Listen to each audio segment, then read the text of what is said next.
Gadis berusia 4 tahun yang bisa menghasilkan uang. Dia mengemas ulang sisa makanan di rumah, lalu menjualnya di taman, menghasilkan uang ratusan dolar setiap hari. Ketika anak-anak lain masih menonton animasi, dia mengikuti acara keuangan. Di usianya yang masih muda, ia sudah menguasai ratusan cara menghasilkan uang.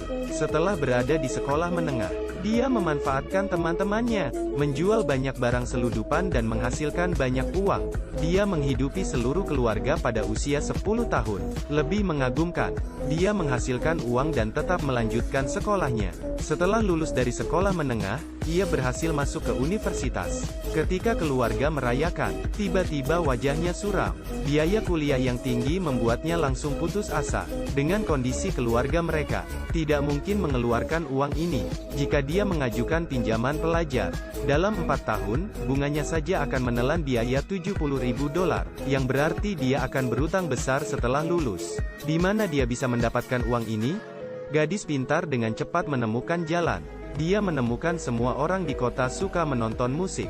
Jadi dia membuat beberapa tiket palsu, menjual ke orang-orang ini dengan harga lebih murah. Dengan mulut yang luar biasa, ditambah penampilannya yang cantik, tiket palsu lebih populer daripada tiket asli. Oh my God! I just found 2 tickets on the floor! 2 tickets, 2 tickets, 2 tickets. Do you need a ticket? Dengan akting yang luar biasa, dia menghasilkan 50.000 dolar hanya dalam 3 hari. Uang kuliah akhirnya terbayar. Dia bahkan menari di jalan. Karena uang yang dia hasilkan terlalu banyak, dia menarik perhatian para polisi. Anna akhirnya ditangkap. Dia dibawa ke pengadilan. Ibunya membawakan pengacara untuknya. Namun tidak disangka, pengacaranya sangat temperamen. Bahkan dia bisa berkelahi dengan hakim. Gadis ini benar-benar berakhir. Dia dikurung selama 40 bulan penjara. Bahkan di penjara, gadis itu masih tidak patuh. Dengan mengamatinya, tahanan wanita di penjara bahkan tidak bisa makan. Jadi dia memanfaatkan situasi ini, mulai menjual makanan ringan di penjara. Namun hari bahagianya tidak berlangsung lama. Ibunya menghubunginya, berkata, karena kasus Anna, membuat keluarganya memiliki hutang banyak. Anna sangat marah.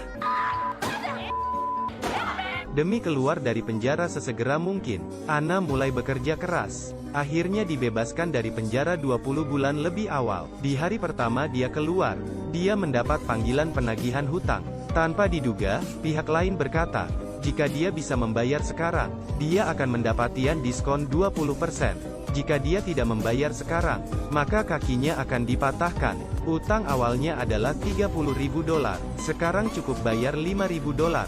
Mendengar itu, Anna tidak senang, dan berkata perusahaan mereka tidak berprinsip. As a debt collector, you're not selling products, right? You're selling a feeling. Dia mengajari mereka, beritahu pihak lain cara menagih hutang. Segera dia keluar dari kata-kata satu sama lain.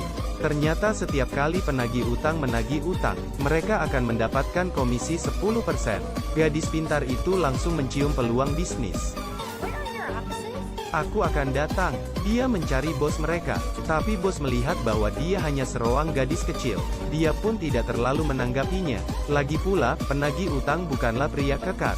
Mereka hanya bajingan yang berkeliaran di masyarakat. Bentuk tubuh harus diatur dengan jelas. Melihat bentuk tubuh gadis itu, dengan satu pukulan, diperkirakan pihak lain akan berlutut dan memohon padanya. Tapi dia bukan mengandalkan otot untuk menagih hutang.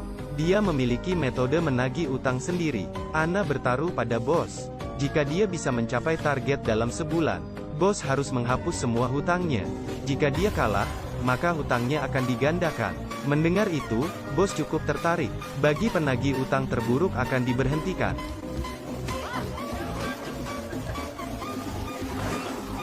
Setelah gadis itu mendapat tagihan, dia tidak buru-buru menelepon, tapi dia mencari tahu sisi lain pihak yang berhutang. Misalnya seorang pria anak mami, menghadapi ancaman Anna. Dia tidak hanya terpaksa membayar hutang, dia bahkan mengancamnya, jika dia tidak membayar, dia akan menghubungi ibunya. Ini membuat anak mami ini ketakutan. Dia terpaksa membayar hutangnya. Target pertama telah teratasi. Anna merasa ini terlalu mudah. Kemudian dia melakukan hal yang sama pada nenek yang telah berhutang selama 20 tahun. Dia membawakan cake untuknya, mencoba mendekati nenek ini.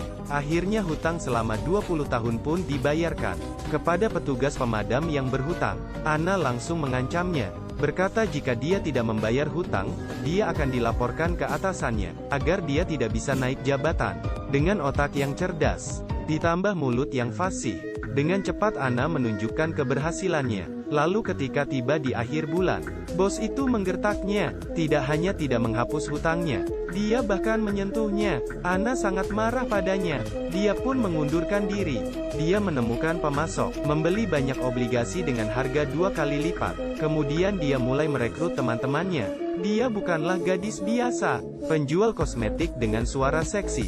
Dia bisa membuat orang yang berhutang terpesona dengan suaranya, lalu merekrut pria India yang mahir berbicara, pendeta yang sangat bodoh, bahkan bos tahanan yang pernah bermusuhan dengannya. Orang-orang ini semua berbakat, mereka mahir berbicara. Di bawah kinerja orang-orang berbakat ini, tidak ada tagihan yang kembali. Usaha Peggy semakin besar, setiap hari menghitung uang sampai tangan kram. Uang yang diperolehnya, semuanya dipakai untuk membeli obligasi. Dia merekrut karyawan memperluas perusahaan. Keuangan Peggy semakin membaik, sampai mantan bosnya menghubungi dan mengancamnya. Melihat usahanya terganggu, mantan bos mengirim seseorang untuk mengganggunya. Mereka memotong kabel kantor Peggy. Terintimidasi dengan boneka bergambar wajahnya, Peggy tidak memperdulikannya. Dia tenggelam dalam kesenangan menghasilkan uang. Sampai suatu hari, Peggy membuat pesta untuk tim perusahaan. Ketika di toilet Peggy disiram dengan darah anjing. Dan ketika mereka kembali ke kantor, mereka melihat kantor telah diobrak-abrik. Semua tagihan dicuri. Peggy yang marah mencari mantan bosnya. Melihat penampilan gadis itu, mantan bos menertawakannya. Peggy bertekad akan membalasnya. Dia tidak memukulnya. Dia memakai baju seksi, pergi mencari pengacara yang jatuh cinta padanya. Dia mencoba menjebak pengacara itu keluar, lalu menggunakan teleponnya, melaporkan mantan bos dengan kasus perdagangan ilegal. Trik yang dia pakai ternyata berhasil.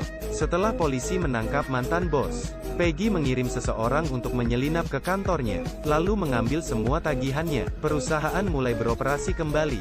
Dia menghasilkan banyak uang lagi. Karyawan juga mendapat banyak uang. Tapi perang antara Peggy dan mantan bosnya baru akan dimulai. Keesokan harinya beberapa polisi datang ke kantornya. Mantan bos melaporkannya karena penggelapan pajak. Benar saja, polisi menemukan sejumlah besar uang tunai di dalam rumahnya. Kerja keras selama berbulan-bulan, sia-sia begitu saja. Ibu dibawa pergi untuk diinterogasi. Ini membuat Peggy sangat marah. Dia membawa pistol itu ke mantan bos.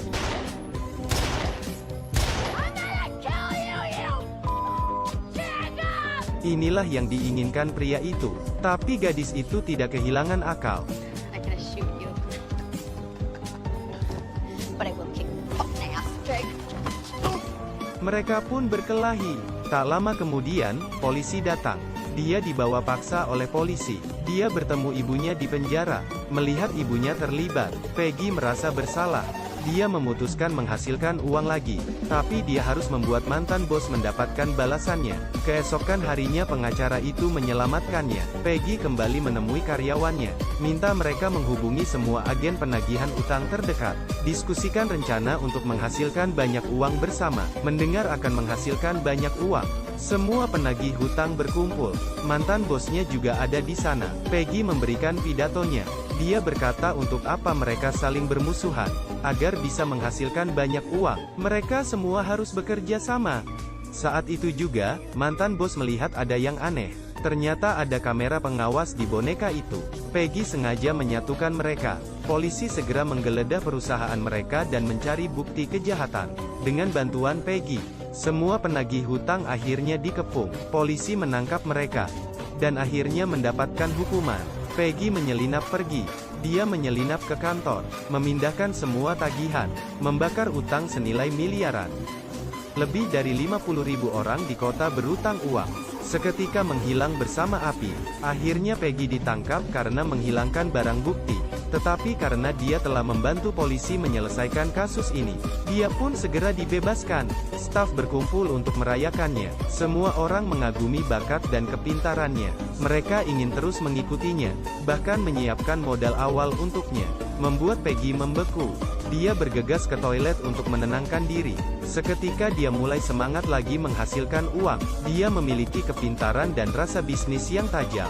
Dia memutuskan untuk merogoh kantong orang kaya, tapi kali ini dia melakukannya secara legal.